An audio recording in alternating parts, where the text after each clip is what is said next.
Kami dari kelompok 2 mata kuliah Sosiologi Korupsi dari kelas S1 dengan saya Jenny Parwati. Dengan saya Satria Mardika Tripurnama. Dengan saya Farhan Nasinul Amri. Saya Andina Arsy. Saya Demuti Sertika Putra. Saya Rangga Mansetia. Saya Akmal Fikri Setiaksi.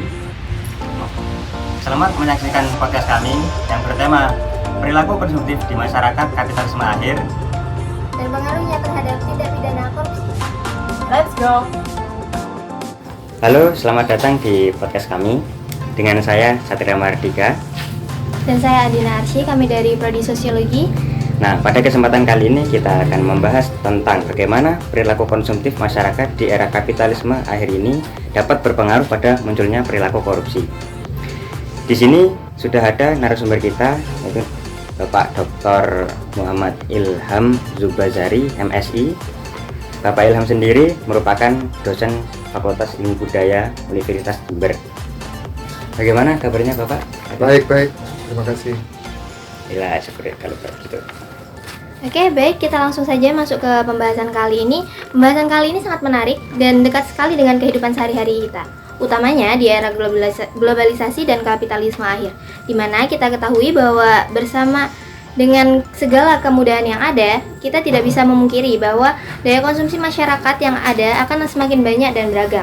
Nah, menurut Bapak sendiri, melihat fenomena konsumerisme masyarakat yang semakin marak terjadi ini, bagaimana sih pengaruhnya dari adanya globalisasi itu sendiri? Baik, ya. Globalisasi itu terjadi sudah cukup lama ya. Itu sejak dimulai era kolonisasi seluruh dunia bergerak ya. Saya kira itu sebuah fenomena yang tidak bisa kita hindari ya. Itu terjadi di seluruh dunia dan manusia selalu berniat untuk mengembangkan diri. Saya kira itu wajar di mana-mana seperti itu dan berdampak. Dampaknya bukan hanya bagi suatu masyarakat, tetapi juga individu di dalam masyarakat tersebut. Ya. Dampaknya tentu saja, terutama sekali adalah masalah ekonomi. Nah, masalah ekonomi nanti merembet termasuk ke masalah kebudayaan, ke masalah perilaku. Tentu saja sangat berpengaruh. Ya. Jadi menurut Bapak di sini sifat konsumtif masyarakat itu juga banyak dipengaruhi oleh globalisasi itu sendiri. Ya, betul. Ada sekelompok masyarakat yang semula hanya mementingkan kelompoknya, bukan dirinya sendiri. Jadi mereka bekerja mengumpulkan makanan dan sebagainya untuk mencukupi kebutuhan kelompok tersebut. Misalnya di kampung atau di suku, di desa, semuanya dibagi rata, dinikmati bersama. Nah, kemudian berkembang kebutuhan-kebutuhan yang secara individual lebih besar dari orang-orang yang lain. Nah, ini terutama di masyarakat perkotaan ya, itu berkembang dengan sangat cepat dan mereka mencukupi kebutuhannya, tidak lagi untuk kebutuhan bersama tapi kebutuhan individu. Nah, ini tentu saja dipengaruhi oleh tradisi-tradisi, sikap-sikap atau kebiasaan masyarakat yang lain. Nah, akibat globalisasi tersebut yang semula di sini tidak ada akhirnya menjadi ada, di sini tidak butuh akhirnya menjadi butuh ya.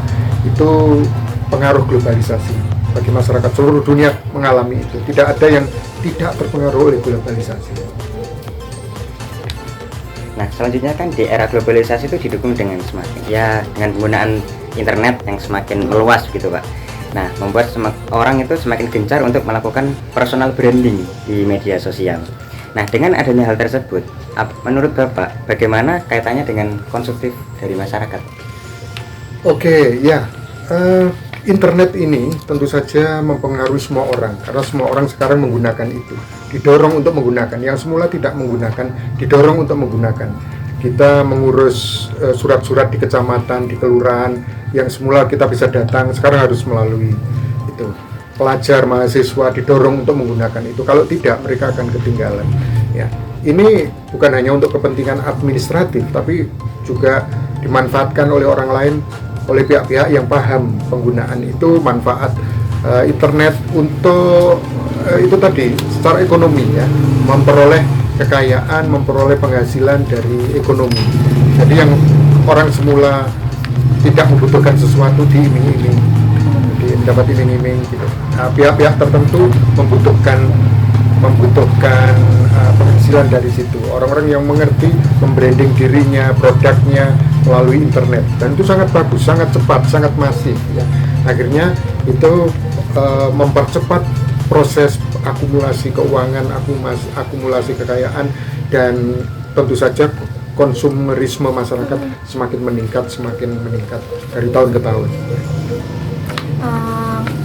Terus dari yang personal branding tadi, terus kita kan sekarang udah nggak aneh ngelihat orang-orang kaya pada utamanya untuk mereka itu flexing atau pamer di media sosial mereka. Jadi kayak mereka itu seringnya kan foto di depan jet pribadi, mobil mewah atau villa-villa mewah. Terus menurut Bapak gimana sih pandangan Bapak tentang orang-orang yang melakukan flexing tersebut? Ya, sebenarnya itu fenomena yang menyeluruh dan ada di mana-mana. Saya kira itu wajar saja ya. Artinya itu semua orang sejak dulu ingin memperlihatkan dirinya, ingin menonjolkan dirinya di depan khalayak dengan cara apapun ya. Sekarang kita menemukan atau mempunyai cara atau media baru yang namanya internet itu, dan itu mereka gunakan. Ini adalah sebenarnya hanya kesinambungan dari hal-hal yang dulu sudah dilakukan orang. Flexing yang dilakukan orang yang dulu dengan media yang sederhana, tradisional, sekarang menggunakan media internet, itu saya kira biasa. Dan ini bisa dimanfaatkan, sebenarnya itu tidak hanya bisa kita nilai secara negatif ya, itu bisa juga kita ambil positifnya. Misalnya orang yang dulu berusaha, berjuang, mempromosikan dirinya atau produknya melalui media konvensional, melalui media cetak, melalui televisi, itu kan mahal sekali. Sekarang bisa dilakukan dengan gratis. Dia bisa melakukan apapun sambil memamerkan dirinya. Orang lain kepingin memamerkan kekayaannya, orang lain kepingin, kemudian dia menjual itu. Sebenarnya bisa dimanfaatkan itu secara positif, bisa digunakan. Itu tadi kan kalau in a positive way gitu kan. Kalau kita kan banyak nggak dari orang umum aja kan, kita tahu juga pejabat. Kalau dari pejabat juga kan banyak nih yang melakukan itu. Tapi kan kita tahu juga menjadi pejabat atau pelaku administrasi pemerintah, gajinya itu tidak sebanyak itu juga. Kan itu bisa membuka peluang mereka untuk mendapatkan uang itu dari mana saja kan. Menurut Bapak itu, pandangan Bapak gimana sih tentang hal itu? Oke, ya. Pelaku korup masyarakat, terutama masyarakat yang mempunyai kekuasaan ya, yang dipercaya untuk mempunyai kepercayaan, itu juga bukan persoalan baru. Itu persoalan lama yang benar ini menjadi persoalan bangsa kita. Dulu orang-orang yang di zaman kerajaan itu sudah melakukan korupsi ya, merugikan masyarakatnya dengan semena-mena, dan itu dilanjutkan hingga sekarang. Perilaku korup itu tetap dilakukan oleh orang-orang yang meskipun diawasi, kita semua ikut mengawasi sekarang dengan cara yang transparan ya, melalui media atau oleh lembaga-lembaga yang memang ditugaskan untuk itu. Tapi ada pihak-pihak yang memamerkan diri, mereka tidak peduli bahwa ini sebenarnya aib untuk saya pamerkan. Hasil korupsi itu kan harus ditutupi sebenarnya, tapi mereka pamer-pamer. Dari mana pegawai negeri dapat kekayaan itu? Kemungkinan hanya dua, warisan atau nyolong. Ya, kalau warisan ya mungkin beberapa orang dapat warisan itu ya, memang orang tuanya kaya, kemudian diwariskan ke anak-anaknya. Saya yakin itu tetap ada, tapi kan tidak banyak itu. Sementara yang melakukan pamer itu hampir setiap hari dengan sangat mudah kita temukan di internet. Kemungkinan sekali mereka adalah dari hasil nyolong itu tadi, dari hasil korupsi. Dan saya kira hukum untuk mereka itu persoalannya pertama sekali adalah persoalan etis ya, etika.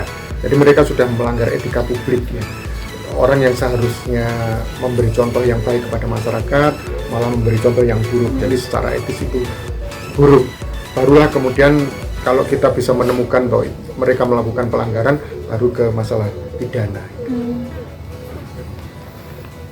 Nah, kalau dikaitkan dengan topik kita kali ini kan ya, bisa nggak ya Pak itu perilaku konsumtif dan hedonisme yang dilakukan oleh orang-orang itu yang terkait itu menjadi salah satu faktor untuk mendorong terjadinya korupsi. Ya, contohnya seperti pencucian uang atau Iya. gitu.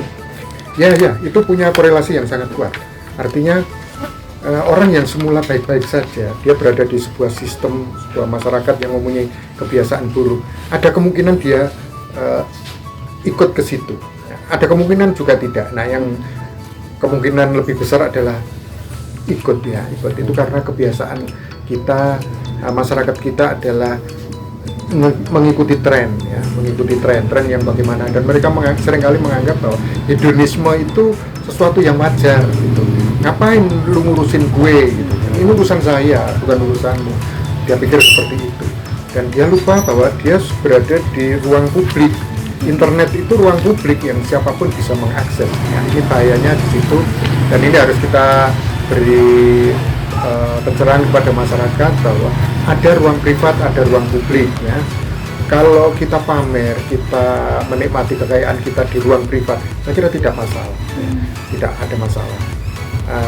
Kecuali itu sudah masuk ke ranah publik. Nah, publik bisa menggugat, publik bisa mempersoalkan, dan ini bisa berbahaya. Saya kira itu.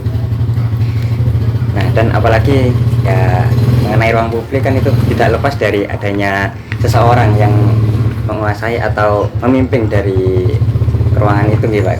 Nah, apalagi kalau kita kan terdapat adanya pejabat-pejabat baru ini yang masih baru-baru banget nyalek gitu Pak. Nah, kan itu sebagai rahasia umum untuk pada saat mereka nyalek, nah mereka itu mengeluarkan modal yang tidak sedikit untuk mengajak masyarakat untuk mendukung mereka. Nah, lalu saat terpilih tentu saja akan ada dorongan bagi mereka untuk melakukan tindak korupsi. Jika begitu, bagaimana menurut Bapak? Ya, ini salah satu penyakit yang sangat kronis yang dari presiden ke presiden, dari pemerintah ke pemerintahan berikutnya di Indonesia ini yang tidak bisa diatasi adalah perilaku korup para pejabat, para politikus. Ini sangat luar biasa, mengakar, dan akhirnya generasi muda menganggap itu biasa. Bahwa kalau kita masuk ke sana menjadi anggota parpol atau diusung parpol untuk menjadi anggota dewan, kita harus mengeluarkan biaya. Itu dianggap sebagai hal yang wajar ya. Anggapan masyarakat bisa begitu, anak-anak muda bisa begitu. Ini berbahaya sekali. Dan kalau saya secara pribadi, ada beberapa hal yang di dunia ini, dalam hidup kita, yang harus kita hindari. Kalau saya menghindari nomor 1 setan dan iblis, nomor 2 ini. Nomor 2 setan dan iblis, nomor 1 parpol dan politikus. Jadi itu berbahaya sekali. Kecuali Anda mau, oke, saya mau niat anjur-anjuran deh, masuk ke situ sekalian. Karena kalau Anda masuk ke parpol, masuk ke politik, Anda setengah-setengah, Anda akan jadi PKD. PKD itu bahasa Jawa, artinya jadi pesuruh-pesuruh. Jadi kalau buruk-buruk sekalian, itu dunia parpol. Kalau saya nggak mau, saya nggak ikut. Oke. Kalau ditarik kesimpulan dari pembahasan kita tadi, menurut Bapak seberapa besar sih pengaruh perilaku konsumtif yang dilakukan masyarakat terhadap bagaimana mereka bisa melakukan tindak pidana korupsi itu sendiri? Ya, pengaruhnya seperti yang saya katakan tadi jelas besar ya. Dulu untuk mengikuti perilaku yang dilakukan oleh para penggede, misalnya kalau di daerah itu bupati, kemudian camat, itu tidak banyak orang yang bisa melakukan, karena bupati satu hari itu hanya ada di situ, di suatu tempat, atau mungkin di 2 tempat. Pak camat juga itu mungkin hanya di 1 tempat atau di 2 tempat. Sekarang bupati meskipun berada di kantornya, seluruh kabupaten bisa melihat, kabupaten lain bisa melihat. Artinya adalah apa yang mereka lakukan, apa yang mereka katakan itu berpengaruh luar biasa pada masyarakat melalui gadget ini, melalui internet. Dulu kalau kita ingin mendapatkan informasi, kita harus datang ke sumber informasi itu. Itu namanya era yang masih sangat tradisional. Sekarang informasi itu terus-menerus mengalir kepada kita, pada seluruh masyarakat melalui gadget yang kita pegang itu. Baik itu pengaruh baik maupun pengaruh buruk. Nah, saringan itu tidak dimiliki oleh setiap orang. Saringan untuk menentukan bahwa ini pengaruh baik atau buruk itu tidak semua orang, dan kita tidak diajari untuk ini loh saringan yang baik, ini loh saringan yang buruk. para guru kita, orang tua kita belum berpengalaman yang baik mengenai penggunaan gadget, bagaimana saringan yang harus kita lakukan, saringan itu, menyaring secara individu itu belum ada. Jadi kita harus, anak-anak muda seperti kalian harus belajar sendiri itu, dan itu sangat berat. Nah itulah makanya pengaruh hedonisme, pengaruh korupsi dari orang lain itu sangat kuat, sangat mudah menular kepada generasi muda. Harus hati-hati. Nah, mungkin ini akhir dari pembahasan kita ini Bapak ya. Mungkin dari Bapak terdapat pesan untuk generasi muda seperti kita mengenai keadaan yang telah kita bahas tadi. Oke, ya. Dunia internet, dunia teknologi informasi terus berkembang. Ini tidak bisa kita hindari ya, tidak bisa kita tolak. Kalau kita menghindari itu naif namanya ya, kita akan ketinggalan. Jadi ya kita terima itu sambil kita mempelajari bagaimana sisi-sisi positif dapat kita lakukan, sisi negatif kita buang. Nah ini anak-anak muda harus belajar sendiri karena orang tua kalian, guru-guru kalian belum mempunyai pengalaman yang kuat di bidang itu. Jadi lakukan sendiri. Kalau kalian mempunyai kesulitan tertentu dan bertanya kepada orang tua, kepada guru tidak mendapat jawaban yang memadai, jangan marah karena mereka belum berpengalaman secara baik. Jadi bertanyalah kepada teman-temanmu yang setara, seumur atau kakak kalian yang pengalamannya lebih banyak di bidang itu. Saya kira itu ya. Nah, terus belajar, lakukan sendiri pelajaran itu. Nah, jadi kita itu harus terus belajar dan mengasah diri kita sendiri begitu ya Pak. Nah. Bagaimana kita bisa membatasi apa yang dari pengaruh dunia luar untuk kita terima itu? Iya betul. Nah, mungkin ini ada sedikit pantun Pak, pantun penutup dari saya ini Pak. Burung dara di atas pintu, pintunya tidak sengaja terkena gergaji. Jika terdapat lain waktu, kita bisa bertemu lagi. Nah, terima kasih kami sampaikan kepada Bapak Ilham dan para pendengar sejati kami. Sampai jumpa di lain kesempatan.